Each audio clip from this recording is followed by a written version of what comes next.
ہولی اور دیوالی کی مٹھائیاں لینے اور ان کے کھانے کا کیا حکم ہے؟ اسی طرح غیر مسلموں کو ان کے مذہبی تہواروں پر مبارکباد دینے کا کیا حکم ہے؟ دیکھیے، جہاں تک غیر مسلموں کے مذہبی تہوار ہیں تو وہ ان کے مشرکانہ عقائد پر مبنی ہوتے ہیں، اور ان کو مبارکباد دینے میں ان کے فکر و عقیدے کی تائید و توثیق ہوتی ہے۔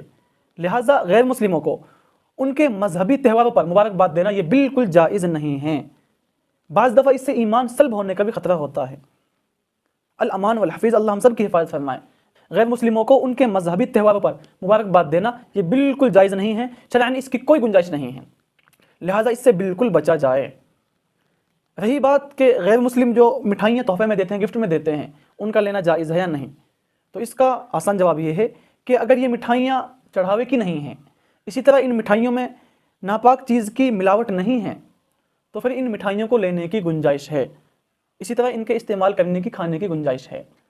لیکن اگر آپ کو تحقیقی طور سے یہ بات معلوم ہو جائے کہ یہ مٹھائیاں چڑھاوے کی ہیں یا ان میں کسی حرام چیز کی ملاوٹ ہے، تو پھر ان مٹھائیوں کا لینا اور ان کا استعمال کرنا یہ بالکل قطعاً جائز نہیں ہے۔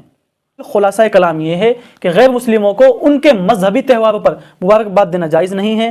اسی طرح اگر ان کی مٹھائیاں جو تحفے میں ملی ہیں ان میں کسی حرام چیز کی ملاوٹ ہے یا وہ چڑھاوے کی مٹھائیاں ہیں تو ان کا استعمال کرنا، ان کا لینا جائز نہیں ہے۔ ہاں، اگر وہ مٹھائیاں چڑھاوے کی نہیں ہیں، آپ کو اس بات کی تحقیق ہے، اسی طرح ان مٹھائیوں میں کسی حرام چیز کی آمیزش نہیں ہے، آپ کو اس بات کی تحقیق ہے، تو پھر ان مٹھائیوں کو لینے کی، استعمال کرنے کی گنجائش ہے، لیکن پھر بھی احتیاط کرنا اولیٰ ہے، افضل ہے۔